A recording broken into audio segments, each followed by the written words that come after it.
الرحمن الرحيم الحمد لله رب العالمين والصلاة والسلام على أشرف الأنبياء والمرسلين وعلى آله وصحبه أجمعين ومن تبعهم بإحسان إلى يوم الدين أما بعد. گزشتہ مجلس میں آپ حضرات کے سامنے ایک اہم مضمون عرض کیا گیا تھا، اور وہ تھا شیطان جو انسان کا دشمن ہے، بدترین دشمن ہے، اس کی دشمنی قرآن پاک کے اندر اللہ نے بیان کی ہے اور رسول اللہ صلی اللہ علیہ وسلم نے اپنی احادیث کے اندر بیان کی. میں نے عرض کیا تھا کہ یہ بہت ہی اہم ترین مضمون ہے، لیکن لوگوں کی نگاہ اس قدر اہمیت کے ساتھ اس مضمون کے اوپر نہیں پڑا کرتی. سوچنے کی بات ہے، غور کرنے کی بات ہے کہ جب اللہ خود اپنے کلام پاک کے اندر ایک جگہ نہیں، بار بار مختلف الفاظ سے، مختلف تعبیروں سے شیطان کی انسان سے دشمنی کا ذکر کر رہے ہیں اور ہمیں اور آپ کو متنبہ کر رہے ہیں، تو کوئی معمولی بات ہو سکتی ہے؟ اللہ کی نگاہ میں اتنی بڑی بات تھی کہ اللہ نے اس کا تذکرہ اپنے پاک کلام کے اندر کیا، اور پھر ایک جگہ نہیں، جگہ جگہ کیا اور بار بار کیا، تاکہ لوگ متوجہ ہوں اور سمجھے کہ ہمارا دشمن کون ہے. لیکن انسان اس دنیا میں آ کر اس بات کو بھول گیا کہ ہمارا اصلی دشمن کون ہے، اور ایسا غافل ہوا کہ اسے پتہ ہی نہیں چل رہا ہے کہ ہمارا دشمن کون ہے، اور ہم اس کی دشمنی میں اس کی دشمنی کا شکار ہو کر، اس کی عداوت کا شکار ہو کر کس قدر خوار اور ذلیل ہوتے جا رہے ہیں. اس لیے میں نے آپ کے سامنے اس مضمون کا ذکر کیا تھا اور کچھ تفصیل کے ساتھ پہ کیا تھا. اس وقت اسی سے متعلق کچھ باتیں اور عرض کرنی ہے. وہ یہ ہے کہ انسان جب سے اس دنیا میں کائنات میں وجود پایا ہے، تبھی سے شیطان اس کا دشمن بن گیا ہے، اور اس نے اپنی اس دشمنی کا اظہار اللہ کے سامنے کھڑے ہو کر کیا، اور پھر اللہ نے ہمیں اس کے اوپر متوجہ کیا، متنبہ کیا. اس کے بارے میں احادیث کے اندر آتا ہے کہ نبی اکرم صلی اللہ علیہ وسلم نے بتایا کہ شیطان انسان کی دشمنی اسی وقت سے کرتا ہے جب سے کہ انسان پیدا ہوتا ہے. اس کی پیدائش ہی سے اس کی دشمنی شروع ہو جاتی ہے. ایک تو جب آدم علیہ السلام کو اللہ نے پیدا کیا تبھی اس نے اس کا اظہار کر دیا. اب جو بچہ دنیا میں پیدا ہوتا ہے، شیطان اپنی دشمنی کا مظاہرہ اسی وقت سے کرنے لگتا ہے. چنانچہ حدیث پاک میں ہے کہ اللہ کے نبی علیہ الصلوۃ والسلام نے ارشاد فرمایا، ما من مولود یولد الا نخسہ الشیطان. فرمایا کہ جو بھی بچہ پیدا ہوتا ہے شیطان اسے کچوکا لگاتا ہے، یعنی اسے اذیت دیتا ہے، تکلیف دیتا ہے. اور فرمایا کہ جب شیطان اسے کچوکا لگاتا ہے تو بچہ چیخ کر روتا ہے. فرمایا کہ سب بچوں کا یہی حال ہوتا ہے سوائے حضرت ابن مریم اور ان کی ماں. ابن مریم کون ہے؟ وہ ہے حضرت عیسیٰ مسیح علیہ الصلوۃ والسلام. ان کی ماں وہ حضرت مریم علیہ الصلوۃ والسلام. فرمایا کہ ان دو کو چھوڑ کر دنیا میں جو بچہ بھی پیدا ہوتا ہے ان کے ساتھ شیطان ایسے ہی معاملہ کرتا ہے۔ تو معلوم ہوا کہ جب بچہ پیدا ہوتا ہے تبھی سے وہ اپنی دشمنی کا اظہار شروع کر دیتا ہے، اسے کچوکا لگاتا ہے، رونے پر مجبور کر دیتا ہے، گویا کہ اپنے اثرات اس کے اوپر اسی وقت سے ڈالنا شروع کر دیتا ہے۔ یہ نخسا کا جو لفظ آیا ہے اس کا ترجمہ میں نے کیا کہ کچوکا لگاتا ہے، یہ اپنی جگہ پر صحیح ہے، لیکن اس کا مقصد کیا ہے؟ اس کا مقصد اپنے اثرات کو بچے کے اوپر ڈال دو۔ صرف اتنا مقصد نہیں ہے کہ اسے کچوکا لگا دیں اور وہ رو لے، جیسے کوئی تھپڑ مار دیا اور رو لیا، اتنا مقصد اس کا نہیں ہے۔ اس کا مقصد ہے کہ اس کے اثرات بچے کے اوپر مرتب ہو جائے، اس کے دل کے اندر بھی شیطانی اثرات گھس جائیں۔ اس کے لیے بچہ پیدا ہوتے ہی وہ اپنی اس دشمنی کا اظہار کر کے اپنے اثرات میں اس کو لینے کی کوشش شروع کر دیتا ہے۔ یہ تو ہر بچے کے بارے میں اس کا ہوتا ہے۔ اور جب بچہ پیدا ہو جاتا ہے تو پیدا ہونے کے بعد مسلسل اس کے پیچھے لگتا ہے، اور اس کی خواہش یہ ہوتی ہے کہ تمام کے تمام دنیا کے انسانوں کو گمراہ کر دے، کسی کو بھی نہ چھوڑے۔ اور یہ الگ بات ہے کہ وہ اس میں کہاں تک کامیاب ہوگا، کہاں تک ناکام، لیکن اس کی خواہش اور اس کی تمنا اور آرزو یہی ہوتی ہے کہ تمام انسانوں کو گمراہ کر دوں اور کسی نہ کسی طریقے پر ان کو اپنے ساتھ میں جہنم لے کے جاؤں۔ قرآن میں جگہ جگہ ایسی آیتیں موجود ہیں جو صاف صاف یہ بتا رہی ہیں۔ اسی میں ایک حدیث آپ کو سناتا ہوں جو مسلم شریف کے اندر موجود ہے، اور بہت طویل حدیث ہے۔ اس طویل حدیث کا ایک حصہ ہے وہ جو آپ کے سامنے پیش کر رہا ہوں کہ اللہ کے نبی علیہ الصلوۃ والسلام نے فرمایا کہ شیطان انسان کو گمراہ کرتا رہتا ہے، یہاں تک کہ ایک زمانہ ایسا آتا ہے کہ دنیا کے اندر صرف اور صرف اشرار رہ جائیں گے، بدکار رہ جائیں گے، اور کوئی نہیں رہے گا اس سرزمین پر۔ اور فرمایا کہ ایسے لوگ ہوں گے لا یعرفون معروفا ولا ينکرون منکرا ولا ينکرون منکرا، یہ الفاظ ہے اس کے اندر۔ فرمایا کہ ایسے لوگ رہ جائیں گے آخر میں، یہ اس دور کی بات ہے جو قیامت کے قریب ہوگا۔ فرمایا کہ صرف اشرار رہ جائیں گے، بدکار رہ جائیں گے، کفار رہ جائیں گے۔ یہ ایسے لوگ ہوں گے نہ کسی معروف کو معروف سمجھیں گے، نہ کسی منکر کو منکر سمجھیں گے۔ یعنی ان کے پاس نہ کوئی اچھائی رہے گی، نہ کوئی برائی رہے گی۔ وہ اچھائی کو برائی سمجھیں گے، برائی کو اچھائی سمجھیں گے، ایسا دور آ جائے گا۔ اسی حدیث کے اندر فرمایا رسول اللہ صلی اللہ علیہ وسلم نے کہ شیطان ان کے سامنے آئے گا اور کہے گا کیا تم لوگ میری بات نہیں مانو گے؟ ظاہر بات ہے کہ یہ کسی شکل میں آئے گا اور لوگوں کو بہکانے کے لیے کہے گا، اور لوگ کہیں گے کہ تو ہمیں کیا حکم دیتا ہے؟ اور وہ کہے گا کہ میں تم کو حکم دیتا ہوں کہ بتوں کی پوجا کرو۔ اللہ کے نبی نے فرمایا کہ سارے لوگ بتوں کے پجاری ہو جائیں۔ یہ بالکل آخری دور کا واقعہ ہے، قیامت کے قریب کا واقعہ۔ اس وقت میں دنیا کے اندر کوئی اچھائی نہ رہے گی، برائی کا دورہ ہوگا، نہ کوئی معروف دنیا میں باقی رہے گا، نہ منکر کوئی چھوٹے گا۔ ہر قسم کے منکرات اور برائیوں کا شیوع ہوگا، زیوع ہوگا۔ ایسا دور آ جائے گا، اور یہاں تک کہ سارے لوگ جو دنیا میں ہوں گے وہ سب کے سب کافر و مشرک بن جائے گا۔ یہ اس کی آرزو و تمنا گویا پوری ہو جائے گی، اس لیے کہ وہ یہ چاہتا ہے کہ سب کو گمراہ کر دوں۔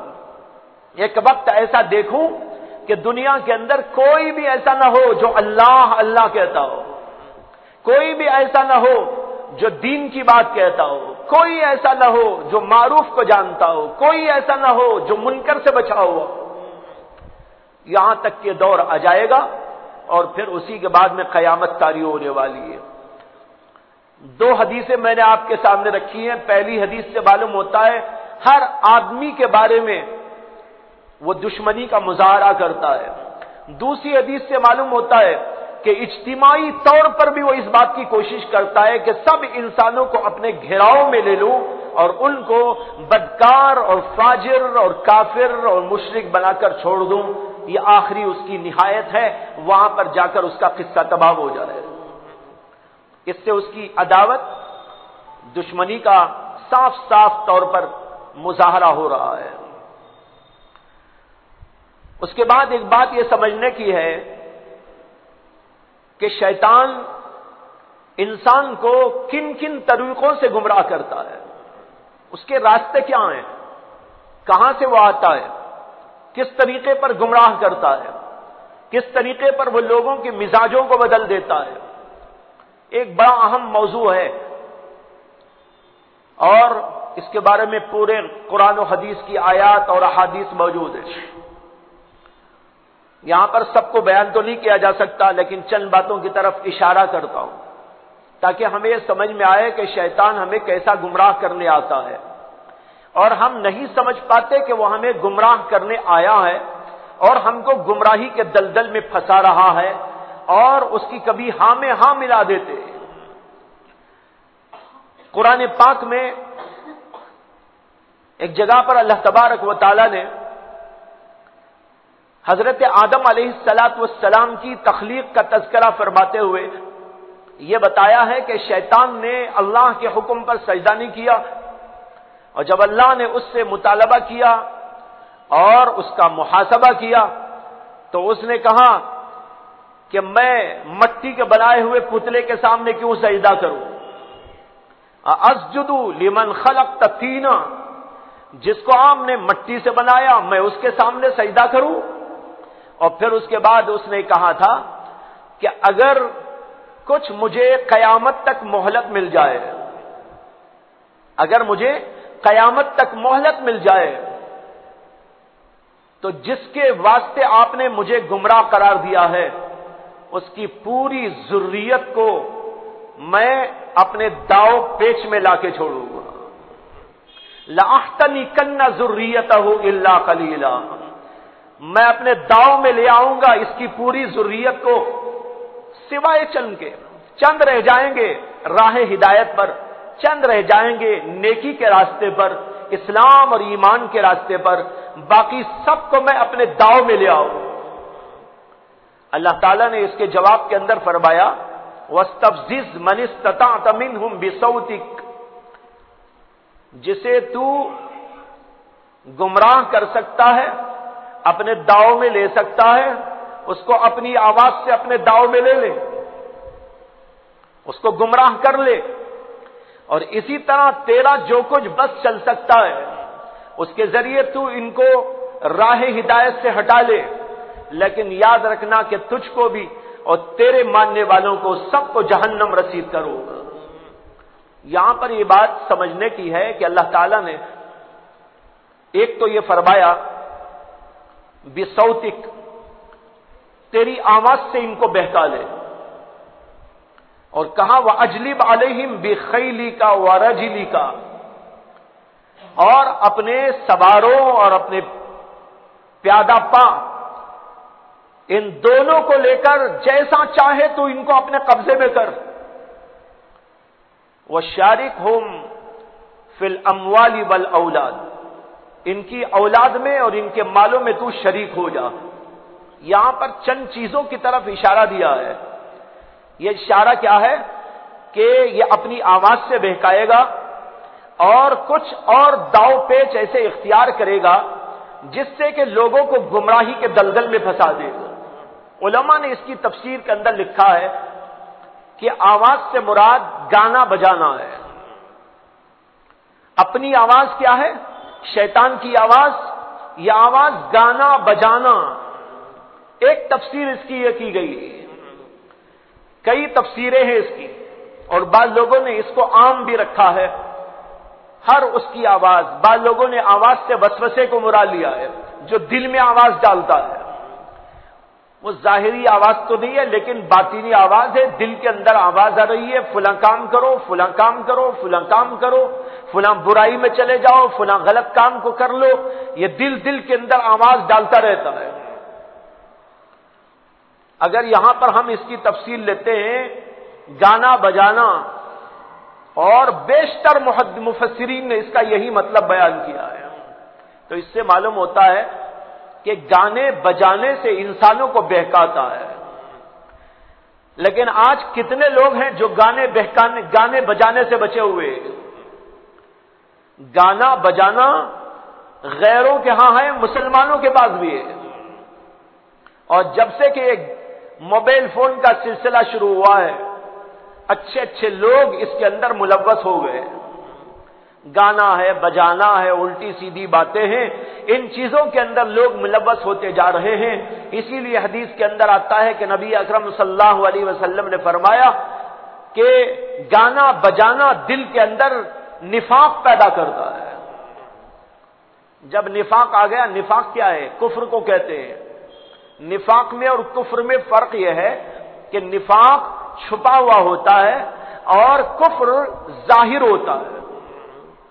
کفر سب کو نظر آ جاتا ہے، لیکن نفاق یہ ہوتا ہے کہ آدمی اس کفر کے اوپر پردہ ڈال دیتا ہے، لوگوں کے سامنے ظاہر نہیں کرتا، لوگوں کے سامنے بیان نہیں کرتا، لوگوں کے سامنے ایسے انداز سے پیش آتا ہے، لوگ سمجھتے ہیں کہ مسلمان اس طریقے پر دل کے اندر اس کے نفاق کی بیماری پیدا ہو جاتی ہے، تو گویا کہ کفر کی بیماری پیدا ہو جاتی ہے۔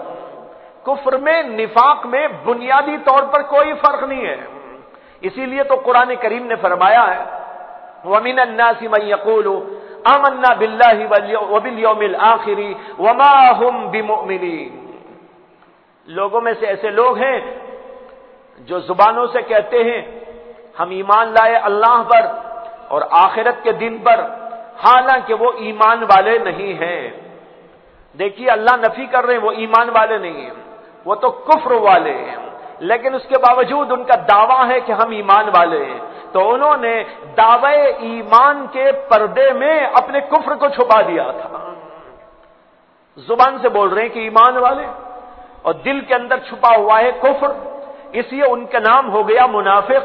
اور جو کافر ہوتا ہے وہ زبان سے بھی نہیں کہتا کہ میں ایمان والا ہوں، وہ زبان سے بھی کہتا ہے کہ میں خدا کو نہیں مانتا، میں اللہ کو نہیں مانتا، میں تمہارے رسول کو نہیں مانتا، میں قرآن کو نہیں مانتا، وہ زبان سے بھی کہتا ہے۔ لیکن منافق کون ہوتا ہے؟ زبان سے کہتا ہے اللہ کو مانتا ہوں، آخرت کو مانتا ہوں، قرآن کو مانتا ہوں، پڑھ کے بھی دکھا دیتا ہے، لیکن دل کے اندر ایمان نہیں ہوتا۔ تو اللہ کے نبی صلی اللہ علیہ وسلم نے اس کے اندر یہ فرمایا ہے کہ نفاق پیدا ہوتا ہے غنا سے، یعنی گانے بجانے سے۔ لہذا جو لوگ گانا بجانا سنتے رہتے ہیں ان کو سمجھنا چاہیے گانا بجانا اصل میں شیطان کی آواز ہے، وہ تو شیطان کر رہا ہے، حقیقت میں شیطان کر رہا ہے۔ نظر آ رہا ہے کہ ٹی وی سے گانا آ رہا ہے، موبائل سے گانا آ رہا ہے، اور کہیں پر کوئی انسان پڑھ رہا ہے، انسان کی زبان سے گانا نکل رہا ہے۔ جی انسان کی زبان سے کہیں نکل رہا ہے اور کہیں کسی آلے سے سنائی دے رہا ہے، لیکن ان ساری چیزوں کے پیچھے دراصل شیطان ہے۔ شیطان گا رہا ہے، بجا رہا ہے، اور اپنی آواز سے اپنی طرف لوگوں کو کھینچتا جا رہا ہے۔ اس سے معلوم ہوا کہ گانے بجانے میں لگنے والے لوگ شیطان کے ہیر پھیر میں آ جاتے ہیں، بلکہ آ چکے ہوتے ہیں۔ اسی لیے ان کے دلوں کے اندر چونکہ نفاق پیدا ہو جاتا ہے، دین کی بات بھی بہت کم گھستی ہے۔ چنانچہ جو لوگ اس کے عادی ہوتے ہیں گانے بجانے کے، ان کو قرآن کی آواز پھیکی معلوم ہوتی ہے، ان کو نماز کے اندر مزہ نہیں آتا، ان کو ذکر میں تلاوت میں کوئی لذت نہیں آتی۔ اس لیے نہیں آتی کہ دل کے اندر نفاق کی بیماری پیدا ہو گئی۔ اب نفاق کی بیماری والے کو کیا مزہ آئے گا قرآن میں، کیا مزہ آئے گا نماز میں، کیا مزہ آئے گا ذکر و تلاوت میں؟ یہ سب چیزیں اسے پھیکی پھیکی معلوم ہوتی ہیں۔ اسے کہیں قرآن کی آواز آ جائے بھاگ جائے گا، ذکر کی آواز آ جائے تو دور ہو جائے گا، نماز سے بھاگنا شروع کر ڈالے گا۔ اس طریقے پر یہ لوگ اس سے پیچھے ہو جاتے ہیں۔ اور جو اللہ نے کہا وَأَجْلِبْ عَلَيْهِمْ بِخَيْلِكَ وَرَجِلِكَ، جو سوار ہے ان سے، جو پیادہ پا ہیں ان سے، دونوں سے تو ان کو بہکا لے۔ علماء نے اس کی تفسیر کے اندر لکھا ہے کہ اس جملے کا خلاصہ ہے ہر طرح سے تو لوگوں کو بہکا جو بھی تیرے بس میں ہے۔ اس کا مطلب یہ نہیں اللہ اسے اجازت دے رہے، مطلب ہے تنبیہ کر رہے ہیں تو ایسا ایسا کرے گا، اور یہ دراصل اس کو بتانا نہیں، ہم کو اور آپ کو بتانا ہے کہ شیطان ان طریقوں سے بہکاتا ہے۔ تو اس سے معلوم ہوا کہ اس کا ایک طریقہ نہیں ہے، ایک طریقہ تو اوپر بتا دیا، اس کے علاوہ 50 طریقے، ہزاروں طریقے، ہر طریقے کو استعمال کرتا ہے، کوئی شکل نہیں چھوڑتا، ہر شکل کو اختیار کرتا ہے تاکہ لوگوں کو بہکا بہکا کر میں اپنے ساتھ جہنم لے کے چلا جاؤں۔ آپ سوچتے ہوں گے ہم کو جہنم میں لے جائے گا تو اسے کیا ملے گا؟ ہمیں جہنم میں لے جائے گا، شیطان کو کیا ملے گا؟ کیا کچھ روپیہ ملے گا، پیسہ ملے گا، کچھ کھانا ملے گا، کچھ اور چیز ملے گی؟ آخر اسے کیا ملے گا؟ ملے گا تو اسے بھی کچھ نہیں، وہ بھی جہنم میں جائے گا، لیکن وہ اپنی عداوت کیوں نکالتا ہے؟ عداوت نکالنے کے لیے کہ میں تو جا ہی رہا ہوں گڑھے میں، اسے بھی لے کے گڑھے میں جاؤ۔ بعض لوگ ایسے مزاج کے بھی ہوتے ہیں نا کہ وہ خود گڑھے میں پڑتے ہیں تو دوسروں کو بھی لے کے جانا چاہتے ہیں۔ شیطان بھی یہ چاہتا ہے کہ میں اکیلا کیوں جاؤں، میں جاؤں تو ان سب کو لے کے جاؤں، اس لیے کہ انسانوں ہی کی وجہ سے میں جہنم میں جا رہا ہوں، اور انہی کی وجہ سے، ان کو سجدہ نہ کرنے کی وجہ سے مجھے اللہ نے گمراہ قرار دے کر جہنم رسید کیا ہے، اس لیے میں اکیلا نہیں جاؤں گا، ساتھ ساتھ ان کو بھی لے کے جاؤں گا، ان کے واسطے مجھے یہ ملا ہے صلہ، اس لیے ان کو بھی اسی کے اندر داخل کروں۔ یہ بھی اس کی عداوت کا ایک پہلو ہے۔ وہ آخرت میں ہم کو اس طریقے پر ذلیل و خوار کرے گا۔ میں نے دنیا کی بات اوپر آپ کو بتائی تھی کہ جب بچہ پیدا ہوتا ہے اس کو کچوں کا لگا کر اپنی جو ہے دشمنی کا مظاہرہ کرتا ہے، اور پھر لوگوں کو بہکاتا ہے بہکاتا ہے بہکاتا ہے، یہاں تک کہ ایک زمانہ ایسا آتا ہے کہ پوری دنیا کو کافر بنا دیتا ہے۔ یہ دنیا کے اندر اس کی عداوت کے مظاہرے ہیں، اور آخرت کے اندر یہ ہوگا کہ وہ ہمیں جہنم میں لے کے جائے۔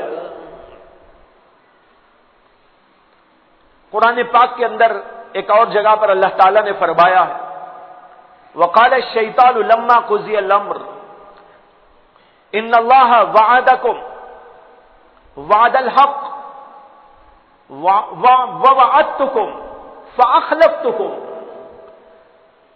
جب سارے فیصلے ہو جائیں گے، یعنی قیامت کے میدان میں اچھوں کو بھیج دیا جائے گا جنت، اور بروں کے لیے جہنم کی سزا سنائی جائے گی، تو وہاں کا قصہ اللہ نے قرآن میں بیان کیا ہے کہ جب سارے فیصلے ہو جائیں گے تو اس وقت میں جہنمیوں کو لے کر یہ شیطان بیٹھے گا اور یوں کہے گا اللہ نے تمہارے سے سچا وعدہ کیا تھا، جنت کا وعدہ اور بہت ساری بھلائیوں کا وعدہ، دنیا میں بھی عزت کا، آخرت میں بھی عزت کا، یہ سب وعدے اللہ نے تم سے کیے تھے۔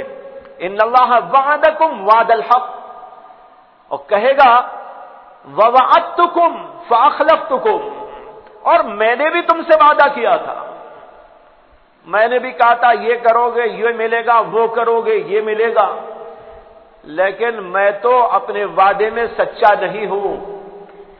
اللہ سچے وعدے والے اور میں جھوٹے وعدے والا ہوں، لیکن یہ تمہارا قصور ہے کہ تم نے اللہ کے وعدے کو سچا نہیں سمجھا اور میری بات کو مان لیا۔ یہ قصور میرا نہیں تمہارا ہے۔ فَلُومُوا أَنفُسَكُمْ، میرے اوپر ملامت نہ کرو، اپنے آپ پر ملامت کرو، میرا کیا قصور ہے؟ اللہ نے وعدہ کیا تم نے اللہ کی نہیں مانی، میں نے وعدہ کیا، میری تم نے مان لی، تو اب میرے وعدے کو ماننے میں قصور تو تمہارا ہے، اللہ کی کیوں نہیں مانی، میری کیوں مانی؟ اب دیکھو یہاں تو الجھاتا رہا، جب اس کے داؤ میں آ کر اس کی متابعت کرنے لگے لوگ، اور قیامت کے میدان میں وہ انہی لوگوں سے کہہ دے گا کہ میں تو اس سے بری ہوں اور تم تو اپنے ہی اوپر ملامت کرو، اللہ نے تم سے سچا وعدہ کیا، تم نے اس کی نہیں مانی، میری مانی تو میرا کیا قصور ہے، اس لیے تمہارے اوپر تو تم خود لعنت کر لو۔ یہ ہے اس کی دشمنی کا مظاہرہ جو وہ آخرت میں کرے گا۔ اب اس دشمنی کے واسطے دنیا میں وہ ہر طرح کی چیزوں کو اختیار کرتا ہے۔ اس میں سے ایک چیز ہے وسوسہ، جس کے ذریعے وہ انسانوں کو بہکاتا ہے۔ قرآن پاک کے اندر اللہ تعالیٰ نے فرمایا ہے، قل اعوذ برب الفلق، قل اعوذ برب الناس، ملک الناس، الہ الناس، من شر الوسواس الخناس الذی یوسوس فی صدور الناس من الجنۃ والناس، جس کا ترجمہ یہ ہے کہ اللہ نے فرمایا، قل فرمائیے، کہیے، اعوذ برب الناس، میں لوگوں کے رب کی پناہ لیتا ہوں، ملک الناس، میں لوگوں کے بادشاہ کی پناہ لیتا ہوں، الہ الناس، اور میں لوگوں کے معبود کی پناہ لیتا ہوں۔ یہ تینوں اللہ ہی کی ذات ہے، رب الناس بھی وہی ہے، ملک الناس بھی وہی ہے، الہ الناس بھی وہی ہے۔ اللہ ہی ہمارا پروردگار، بنانے والا، کھلانے والا، پلانے والا، ہر ضرورت کو پورا کرنے والا، ہر لمحہ اپنی نعمتوں سے نوازنے والا، اس لیے اس کو کہتے ہیں رب الناس، لوگوں کا پروردگار۔ وہی ملک الناس بھی ہے، لوگوں کا بادشاہ۔ اللہ کے سوا کون بادشاہ ہے؟ اصلی بادشاہ تو اللہ ہی ہے ہمارا۔ دنیا میں جو بادشاہتیں ہیں وہ ساری بادشاہتیں بالکل فضول بادشاہتیں اور عارضی بادشاہتیں، ختم ہو جانے والی۔ اصلی بادشاہ تو اللہ ہی ہے، جس نے زمین و آسمان اور چاند و سورج اور یہاں کی اور اوپر کی ساری مخلوقات کو پیدا کیا۔ اس لیے ملک الناس بھی وہی ہے، الہ الناس، لوگوں کا معبود۔ اس لیے کہ جب آسمان و زمین کو بنانے والا، چاند سورج کو پیدا کرنے والا، انسانوں کو، تمام مخلوقات کو جنم دینے والا اور ان کو کھانے اور پینے کی سب سہولتیں مہیا کرنے والا، ان کے لیے غذائیں اگانے والا، ہوائیں چلانے والا، سب کچھ وہی ہے، تو الہ الناس بھی وہی ہے، جس کی ہم پوجا کریں، جس کی عبادت کریں، اس کے سوا کوئی معبود نہیں۔ تو اللہ نے یہاں پر 3 اپنی صفات کا ذکر کیا کہ اے نبی آپ کہیے میں پناہ لیتا ہوں، کس کی پناہ لیتا ہوں؟ رب الناس کی پناہ، ملک الناس کی پناہ، الہ الناس کی پناہ لیتا ہوں۔ اس طرح ذکر کرنے کے بعد آگے یہ بتایا ہے کس سے پناہ؟ کہتے ہیں من شر الوسواس الخناس، وسواس کے شر سے جو خناس ہے، الذی یوسوس فی صدور الناس، جو لوگوں کے دلوں کے اندر وسوسہ ڈالتا ہے، جنات میں سے ہو کہ انسانوں میں سے، ایسے سب سے میں پناہ چاہتا ہوں۔ یہاں پناہ چاہی گئی ہے ایک ہی ایک چیز سے، یہ نقطہ یاد رکھیے، ایک ہی ایک چیز ہے وہ جس سے پناہ چاہی جا رہی ہے، وہ کیا ہے؟ شیطان سے پناہ ہے۔ وہ شیطان جو وسواس ہے، یعنی وسوسہ ڈالنے والا، وسواس کہتے ہیں وسوسہ ڈالنے والے کو، وہ وسواس ہے، شیطان ہے جو وسوسہ ڈالنے والا ہے۔ الخناس، خناس سے اسی کی ایک صفت ہے خناس، جو پیچھے ہٹ جانے والا، اس کی تفسیر میں علماء لکھتے ہیں ذکر کرتے ہیں تو پیچھے ہٹتا ہے، ذکر چھوڑتے ہیں تو آگے آ جاتا ہے وسوسہ ڈالنے کے لیے۔ اس سے ہم پناہ چاہتے ہیں جو لوگوں کے دلوں میں وسوسہ پیدا کرتا ہے، مختلف قسم کا وسوسہ۔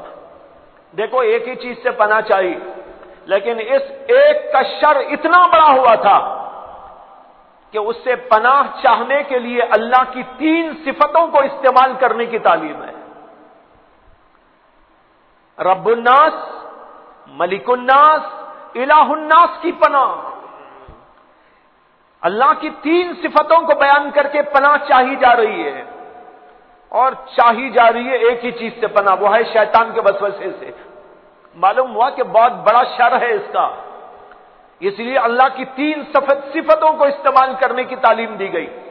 اس کے مقابلے میں اس سے پہلی والی سورت کو دیکھیے کہ اس کے اندر کئی چیزوں سے پناہ مانگی گئی ہے۔ وہ ہے سورہ فلق، قل اعوذ برب الفلق من شر ما خلق ومن شر غاسق اذا وقب ومن شر النفاثات في العقد ومن شر حاسد اذا حسد۔ کئی چیزوں سے پناہ ہے، حاسدین کے حسد سے پناہ، جادوگر لوگ جو جادو کرتے ہیں اس سے پناہ، اور صبح ہوتی ہے تو اس سے پناہ، رات ہوتی ہے تو رات کے شر سے پناہ۔ ساری چیزوں سے پناہ چالی گئی ہے اس میں۔ صبح ہوتی ہے تو کچھ شر پیدا ہوتے ہیں، اس سے پناہ، اعوذ برب الفلق من شر ما خلق، جو کچھ کہ اللہ نے پیدا کیا ان ساری چیزوں کے شر سے میں پناہ چاہتا ہوں۔ اس کے بعد الگ الگ بھی کچھ چیزوں کو بیان کر دیا جس کی طرف میں نے اشارہ دیا، لیکن ان ساری چیزوں سے پناہ چاہنے کے لیے اللہ کی ایک ہی صفت کا بیان ہے، قل اعوذ برب الفلق۔ رب الفلق، رب الفلق کی پناہ چاہتا ہوں، وہ رب الفلق بھی اللہ ہی ہے جو صبح کو پھاڑ کر سفیدی دکھاتا ہے، رات ہوتی ہے تو اندھیرا چاہتا ہے، اور جب صبح ہوتی ہے تو صبح کی پھٹتی ہے اجالا آتا ہے۔ یہ اجالا پیدا کرنے والا کون ہے؟ وہی اللہ ہے جو ہمارا رب ہے، خالق ہے، مالک ہے۔ اس ایک صفت کے ساتھ کئی چیزوں سے پناہ مانگی گئی ہے۔ اس میں دنیا بھر کی بے شمار چیزیں ہیں جو شر پہنچاتی ہیں۔ رات میں بھی کچھ شر ہوتے ہیں، جانور بھی شر پہنچا دیتے ہیں، سانپ ہے، بچھو ہے، کبھی چور ہیں، کبھی ڈاکو ہیں، کبھی جنات ہیں، کبھی اور طرح کی چیزیں ہیں، اور اسی طریقے پر جو ہے جادوگر ہیں، منتر پڑھنے والے ہیں، پھونک مارنے والے ہیں، الٹی سیدھی منتر پڑھ کر پھونک مارنے والے اور حسد کرنے والے، ان سب چیزوں سے پناہ۔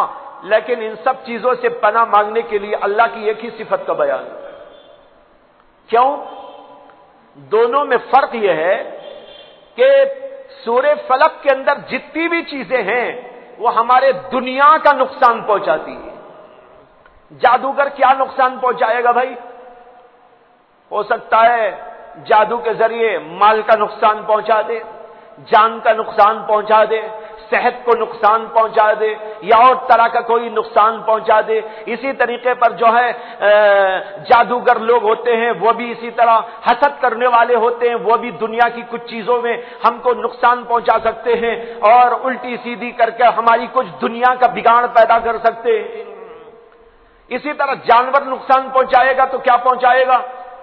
ڈس دے گا، چلو بھائی تکلیف ہو جائے گی، یا اور کچھ ہو گیا تو جان چلی جائے گی، یا کسی نے مار ڈالا، ڈاکو آ گیا، چور آ گیا، مال لے لیا، یا انسان کی جان کو نقصان پہنچا دیا۔ تو جتنی چیزیں پہلی صورت میں ہیں وہ دنیا سے متعلق ہیں۔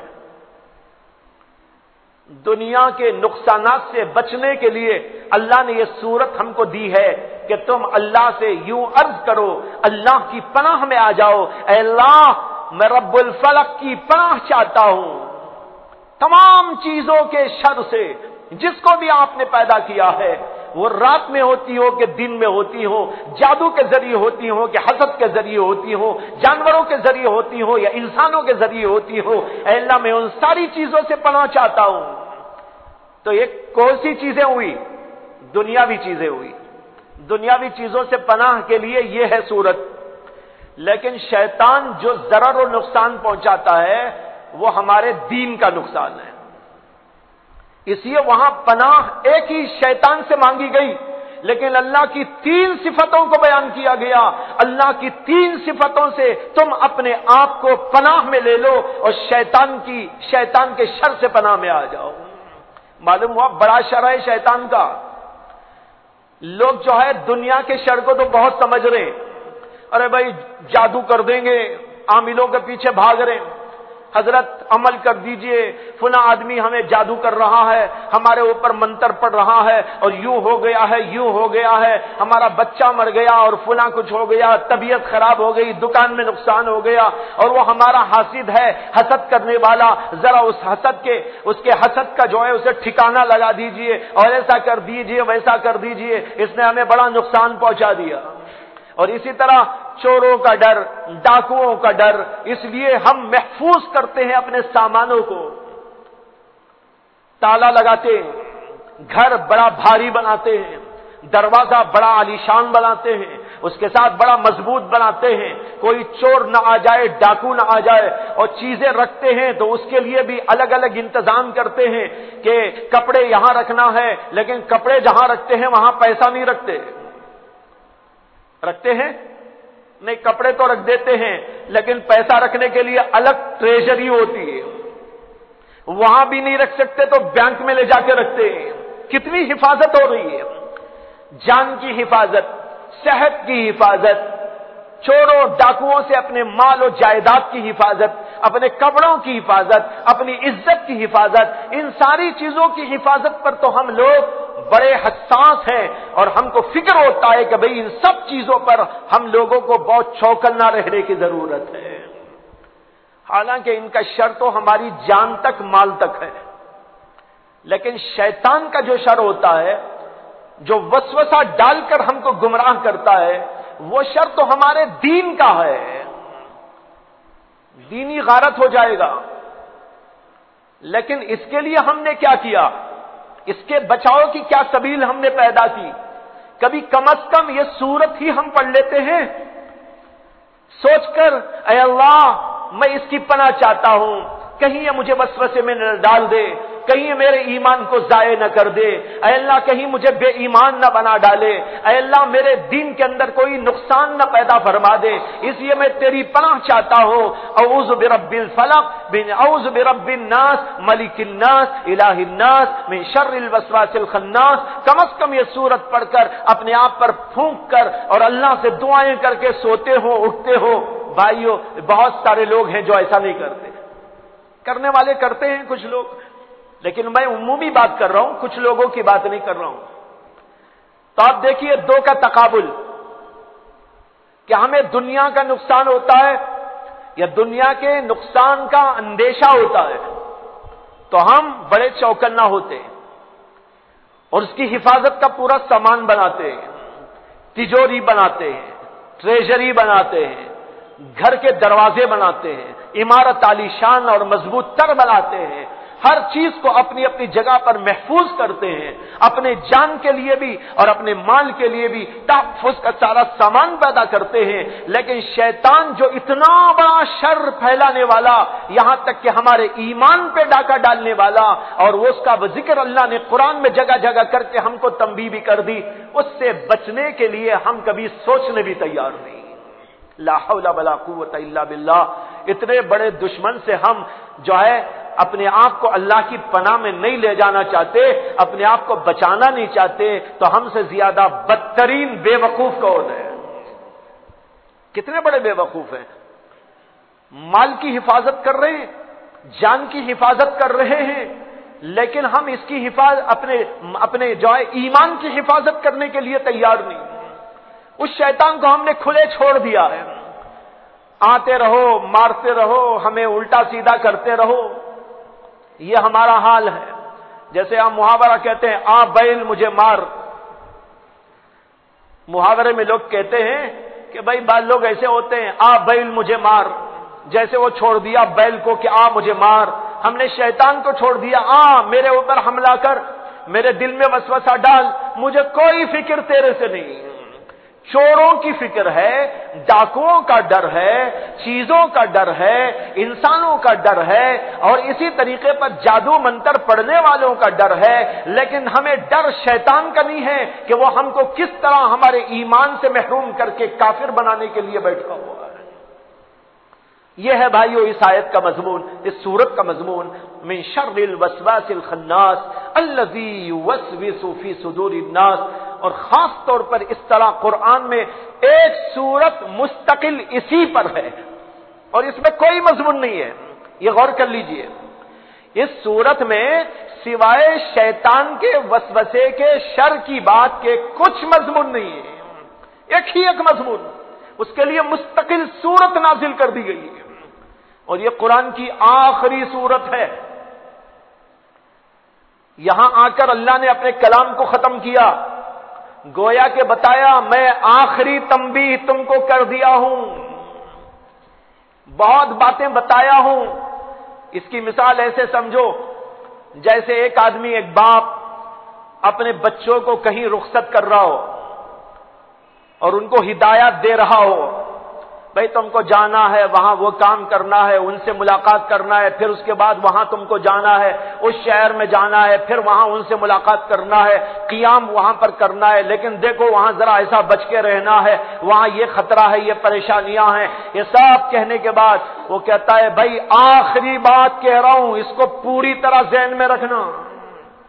آخری بات جو ہوتی ہے نا، وہ بہت اہم ترین بات ہوتی ہے، وہ آخری بات ہوتی ہے، گویا کہ وہ سب سے اہم ترین اور پوری باتوں کا خلاصہ ہوتا ہے۔ اللہ نے اپنے پورے کلام کے اخیر میں یہ سورت بیان کر دی اور بتا دیا سب سے اہم ترین بات جو تم کو بتائی جا رہی ہے وہ کیا ہے۔ ہر وقت اس بات کو پیش نظر رکھنا، شیطان تمہارے دلوں میں وسوسہ ڈال کر میرے قرآن سے تم کو ہٹا دے گا، میرے دین سے تم کو ہٹا دے گا، میری تعلیمات سے تم کو ہٹا دے گا۔ اس لیے آخری بات وصیت تم کو کی جا رہی ہے، نصیحت کی جا رہی ہے کہ تم اس کا دھیان رکھنا کہ شیطان تمہارے ساتھ میں ایسا بدترین سلوک کر سکتا ہے۔ اب یہ کتنا اہم ترین مضمون ہے، لیکن ہم نے کبھی اس مضمون کو اس طریقے پر غور کیا ہے؟ پڑھنے والے بھی غور نہیں کرتے، جو نہیں پڑھتے ان کا تو سوال ہی کیا ہے، ان کو تو قرآن سے ہی کوئی تعلق نہیں، ان کو اپنے ایمان کی فکر کا سوال ہی نہیں، بس کھا رہے ہیں، پی رہے ہیں، زندگی ہو رہی ہے، آرام سے ٹھاٹ سے نیند آ رہی ہے۔ حالانکہ شیطان تو ہمیں نیند میں بھی نہیں چھوڑتا، جی نیند میں بھی نہیں چھوڑتا، جب جاگتے ہیں تب بھی نہیں چھوڑتا، کام میں ہوتے ہیں تب بھی نہیں چھوڑتا، نماز میں ہوتے ہیں تب بھی نہیں چھوڑتا، وضو میں ہوتے ہیں تو تب بھی نہیں چھوڑتا، وسوسہ ہر جگہ ڈالتا ہے۔ حدیث میں آتا ہے کہ اللہ کے نبی علیہ الصلوۃ والسلام نے فرمایا کہ ایک شیطان ہے جس کا نام ہے ولہان، وہ صرف وضو پر مقرر ہے۔ کس پر؟ ولہان اس کا نام ہے، اس کا کام ہے وضو میں وسوسہ ڈالنا، ہر وقت وضو کے پیچھے پڑا رہے گا، اس کا اور کوئی کام نہیں۔ اس سے بھی معلوم ہوتا ہے کہ شیطان الگ الگ جو ہے اپنی ضروریت کو الگ الگ ڈیوٹی دیا ہوا ہے، اس میں الگ الگ جماعتیں، کوئی ہمارے وضو پر کام کرتا ہے، کوئی ہمارے نماز کے پیچھے پڑا رہتا ہے، کوئی ہمارے قرآن کے پیچھے پڑا رہتا ہے، کوئی ہماری تعلیم کے پیچھے پڑا رہتا ہے، کچھ طالب علموں کے پیچھے پڑا رہتا ہے، کچھ نمازیوں کے پیچھے پڑا رہتا ہے۔ اس طرح الگ الگ جماعتوں کو اس نے تشکیل دے دی ہے، اب وہ جماعتیں کام کر رہی ہیں۔ جیسے دیندار لوگ دینی جماعتیں بنا کر الگ الگ حلقوں میں کام کرنے کے لیے چھوڑتے ہیں، تبلیغی جماعت میں حلقے بنتے ہیں، تشکیل ہوتی ہے، بھائی تم فلاں لوگوں کے اوپر محنت کرو، اسٹوڈنٹ پر محنت تم کرو، لائروں پر محنت تمہاری جماعت کرے، بیرسٹروں پر محنت تمہاری جماعت کرے۔ جیسے یہاں پر کرتے ہیں، شیطان نے اس سے پہلے ہی اپنے لوگوں کے اندر ایک ایسی فضا بنا رکھی ہے، وہ اپنی اپنی ڈیوٹیاں انجام دیتے ہیں۔ تو یہ ولہان جو ہے وہ صرف یہی کام کرتے ہیں کہ ہمارے وضو کے بارے میں وسوسے ڈالتے رہے نا۔ اور حدیث میں آتا ہے، بخاری شریف کی حدیث ہے، اللہ کے نبی صلی اللہ علیہ وسلم نے فرمایا کہ جب اذان ہوتی ہے تو شیطان گوز لگاتا ہوا بھاگ جاتا ہے، منہ پھیر کے بھاگ جاتا ہے، لیکن جب اذان ختم ہو جاتی ہے تو پھر آتا ہے بہکانے کے لیے، اور پھر جب تصویب ہوتی ہے، تصویب سے مراد ہے اقامت، جب اقامت ہوتی ہے پھر بھاگ جاتا ہے، اور جب اقامت ختم ہوتی ہے تو پھر آتا ہے اور لوگوں کے دلوں میں وسوسہ ڈالتا ہے۔ اللہ کے نبی صلی اللہ علیہ وسلم کہتے ہیں وہ آ کر وسوسہ کیا ڈالتا ہے؟ دنیا بھر کی باتیں یاد دلاتا ہے۔ اذکر کذا اذکر کذا، یہ حدیث کے الفاظ ہیں۔ اللہ کے نبی نے کہا، وہ کہتا ہے آ کر فلاں چیز کو یاد کر، فلاں وقت کیا ہوا تھا اس کو یاد کر، فلاں جگہ تو تفریح کو گیا تھا وہاں یہ ہوا تھا یاد کر، فلاں جگہ پر ایسا واقعہ ہوا تھا وہ یاد کر، اور 100 سال جو ہے 25 سال پہلے کا واقعہ بھی یاد آ رہا ہے، 50 سال پہلے کا واقعہ بھی یاد آ رہا ہے، اور یہ 50 سال بیٹھ کے بھی یاد کرتا تو یاد نہ آتا، لیکن نماز میں سب یاد آ رہا۔ یہ حدیث ہے بخاری شریف کی حدیث۔ دیکھیے کیسا بہکانے آتا ہے۔ اسی طرح اس کا بہکاوا کیا ہے؟ حدیث میں یہ بھی ہے کہ اللہ کے نبی صلی اللہ علیہ وسلم نے فرمایا کہ شیطان آتا ہے بہکانے کو، اور آ کر ایک آدمی کے دل میں وسوسہ ڈالتا ہے اور اس سے کہتا ہے کہ تو کہاں سے پیدا ہوا؟ اس کے دل میں جواب آتا ہے کہ میں میرے ماں باپ سے پیدا ہوا۔ وہ کہتا ہے تیرے ماں باپ کہاں سے پیدا ہوئے؟ اس کے دل میں جواب آتا ہے کہ میرے ماں باپ ان کے ماں باپ سے پیدا ہوئے۔ اور پھر سوال ڈالتا ہے اچھا وہ کہاں سے پیدا ہوئے؟ اس کے دل میں جواب آتا ہے وہ ان کے ماں باپ سے پیدا ہوئے۔ پھر اخیر میں کہتا ہے پھر اللہ کہاں سے پیدا ہوا؟ یہ حدیث ہے بخاری شریف کی۔ اب دیکھو اس کا دل اس کے دل کے اندر ڈالتا ہے، وسوسہ ڈالتا ہے، اللہ کے بارے میں شک پیدا کر کے چھوڑتا ہے۔ تو پیدا ہوا ماں باپ سے، تیرے ماں باپ پیدا ہوئے ان کے ماں باپ سے، وہ پیدا ہوئے ان کے ماں باپ سے، وہ پیدا ہوئے ان کے ماں باپ سے، اسی طرح اللہ بھی کس چیز سے پیدا ہوگا، اس کا وہ کہاں سے پیدا ہوا؟ اب یہاں پر آ کر کچھ لوگ ڈگمگا جاتے ہیں۔ اسی حدیث میں ہے اللہ کے نبی علیہ الصلوۃ والسلام نے فرمایا کہ جب معاملہ یہاں تک پہنچے، فرمایا کہ جب اس شیطان کے مکالمے کا معاملہ یہاں تک پہنچے تو آدمی کو چاہیے کہ اللہ کی پناہ چاہے، اللہ سے کہے اللہ میں تیری پناہ چاہتا ہوں شیطان کے اس وسوسے سے۔ حالانکہ چاہے تو جواب بھی ہے، لیکن جواب کے بجائے اللہ کے نبی یہ تعلیم دے رہے ہیں اللہ کی پناہ میں جاؤ، اس لیے کہ شیطان تو مکار ہے، تمہارے دل میں جواب آئے گا، ہو سکتا ہے کچھ اور انداز سے تم کو بہکانا شروع کر دے۔ اگر اللہ کی پناہ میں تم نہیں آؤ گے، محض تمہارا علم تم کو بچا نہیں سکتا۔ جیسے آتا ہے واقعات میں کہ حضرت شیخ عبد القادر جیلانی نور اللہ مرقدہ ایک بار بڑے بھوکے اور پیاسے تھے، فقر فاقہ انتہا کو پہنچ گیا تھا۔ اسی میں انہوں نے دیکھا کہ ایک ابر کا سایہ ان کے اوپر آ کے ٹھہر گیا ہے، اور اس ابر سے آواز آ رہی ہے، اس میں کہا جا رہا ہے اے شیخ عبد القادر، اے عبد القادر تمہیں بڑی پیاس لگ رہی ہے، یہ پانی اوپر سے آ رہا ہے اس کو پی لو۔ اب انہوں نے وہ پانی دیکھا تو ایک گلاس نظر آیا ان کو، اوپر سے گلاس آ رہا ہے، اس میں پانی ہے، ٹھنڈا ٹھنڈا پانی، لیکن وہ گلاس سونے کا ہے، سونے کا گلاس۔ انہوں نے جو ہے کہا لا حول ولا قوت الا باللہ، میں کیسا یہ گلاس استعمال کر سکتا ہوں جس گلاس سے شریعت نے منع کر دیا ہے، اس لیے کہ سونے چاندی کے برتن میں کھانا پینا حرام ہے، اور یہ صرف مردوں کو نہیں عورتوں کو بھی حرام ہے۔ جی عورتوں کو خالی زیور پہننے کی اجازت ہے سونے چاندی کی، باقی سونے چاندی کے برتن یا دوسری استعمال کی چیزیں یہ سب کے لیے حرام و ناجائز ہے، مرد کے لیے بھی حرام، عورت کے لیے بھی حرام۔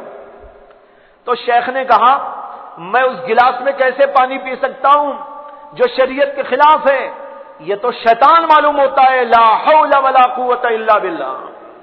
جو ہی یہ کہا گیا، وہ جو نور سا سایہ نظر آ رہا تھا اچانک وہ بھسم ہو گیا، کالا ہو کر دور ہو گیا۔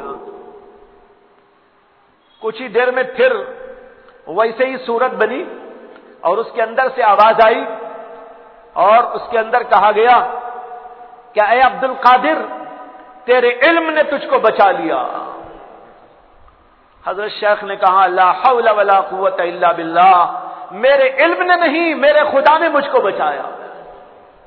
تو بھائی علم ہی سے سب کچھ نہیں ہو جاتا، اللہ کی پناہ بھی چاہیے۔ کہتے ہیں کہ ایک دفعہ حضرت شیخ جنید بغدادی رحمت اللہ علیہ کے دل میں آیا کہ شیطان سے ملاقات ہوگی تو ایک سوال اس سے کرنا ہے، شیطان سے ملاقات ہو جائے تو ایک سوال اس سے کروں گا۔ کیا سوال؟ سوال یہ کروں گا کہ ارے بے وقوف، آسمانوں پہ رہا، اللہ کے دربار میں پلا، اللہ کو جاننے کا اللہ نے تجھے موقع دیا، ملائے اعلیٰ میں تجھ کو رکھ کر تیری تربیت کی گئی، لیکن اس کے باوجود جب اللہ نے تجھ سے کہا اسجدوا لی آدم، آدم کے سامنے سجدہ کر دے، سر جھکا دے، تو تو نے انکار کر دیا۔ آخر کیا بات تھی انکار کرنے کی؟ میری سمجھ میں نہیں آتی۔ تو کر لیتا تو کیا نقصان تھا؟ اڑنے کی آخر کیا بات تھی؟ تو جب اس سے کہا تو اس نے ایک عجیب جواب دیا۔ کس نے؟ شیطان نے۔ ابھی آیا نہیں، ان کے دل میں آیا وہ ملوں گا تو سوال کروں گا۔ ایک دفعہ ایسا ہوا کہ نماز پڑھ کے باہر نکل رہے تھے تو ایک آدمی نظر آیا جو سلام کر رہا تھا ان کو۔ جنید بغدادی نے کہا کون؟ تو اس نے مسافے کے لیے ہاتھ بڑھایا اور کہا حضرت میں وہی ہوں جس سے ملنے کی آپ کو آرزو تھی، تمنا تھی، یعنی شیطان۔ اب شیطان آ کے مل رہا ہے۔ حضرت جنید بغدادی نے کہا کہ ہاں بھائی، میرے دل میں تھا کہ تو اگر مل جائے کبھی تو ایک سوال تجھ سے کرنا ہے۔ بہت اچھا ہوا کہ ملاقات ہو گئی۔ اس نے کہا کیا سوال ہے آپ کا؟ تو جنید بغدادی نے کہا کہ میری سمجھ میں نہیں آتا کہ تو اللہ کے پاس میں رہا، آسمانوں پہ پرورش پایا، فرشتوں کے درمیان میں رہا، فرشتوں کو تجھ کو اللہ کا حکم ہوا اسجدوا لی آدم، آدم کے سامنے سجدہ کرو، سب فرشتے سجدے میں گئے، تو نہیں گیا، آخر کر لیتا تو کیا حرج تھا؟ تو نے سجدہ جو نہیں کیا یہ نہیں سمجھ میں آتا میری کہ کیوں نہیں کیا؟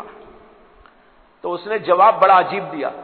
اس نے کہا جنید، آپ کے اس سوال پر مجھے شرم آ رہی ہے کہ ایک توحید پرست آدمی کے زبان پر شرکیہ سوال کیسے آ گیا؟ سمجھ میں آ رہا ہے؟ اس نے کہا ایک توحید پرست آدمی کی زبان پر یہ شرکیہ سوال کیسے آ گیا؟ مجھے بڑا تعجب ہے آپ کے سوال پر۔ اور کہنے لگا آپ ذرا سوچئے کیا سوال ہے آپ کا؟ کیا میں اللہ کو چھوڑ کر کسی مخلوق کے سامنے سجدہ کر سکتا ہوں؟ سجدے کے لائق تو صرف اللہ ہے، اس لیے میں اللہ کو چھوڑ کر کسی اور کے سامنے سجدہ کر کے شرک کیسے کر سکتا ہوں؟ مجھے بڑا تعجب ہے آپ جیسے توحید پرست آدمی کی زبان پہ ایسا سوال آ گیا۔ جنید بغدادی کہتے ہیں کہ میں سٹ پٹا گیا اور مجھے ایسا محسوس ہو رہا تھا کہ میرا ایمان سلب ہو جائے۔ دل میں اللہ سے دعا کرنے لگا، اے اللہ تیرے سوا مجھے کوئی بچانے والا نہیں۔ جب دل میں اللہ کو پکارا، دل کے اندر کھٹ سے جواب آیا، دل میں آیا جواب، اس سے کہو حکم کس کا تھا؟ سجدہ کرنے کا جو حکم تھا وہ حکم کس کا تھا؟ اسی پروردگار کا حکم تھا، تو اس میں شرک کی کیا بات ہے؟ شرک اس وقت ہوتا ہے اللہ کی مرضی کے خلاف کرو، اللہ ہی نے خود کہہ دیا ہو تو اس کے اندر شرک اور کفر کی کیا بات ہو سکتی ہے؟ بس جناب یہ کہنا تھا، وہ وہاں سے بھاگ گئے۔ اس سے معلوم ہوتا ہے کہ شیطان کا حربہ کیسا ہوتا ہے، کس کس انداز سے وہ انسانوں کو بہکا لیتا ہے، اس لیے بہت چوکنا رہنے کی ضرورت۔ تو یہ چند حدیثیں آپ کو میں نے سنائی وسوسے کے بارے میں۔ وسوسہ سب سے بڑا اس کا حربہ ہوتا ہے، اس لیے کہ وہ قریب سے بھی وسوسہ ڈالنے کی قدرت رکھتا ہے، دور سے بھی ڈالنے کی قدرت رکھتا ہے۔ کوئی ضروری نہیں بازو ہی بیٹھ جائے، ہماری گود میں آ کے بیٹھ جائے یا سر پہ سوار ہو جائے، وہ میلوں دور سے بھی وسوسہ ڈالنے کی طاقت رکھتا ہے۔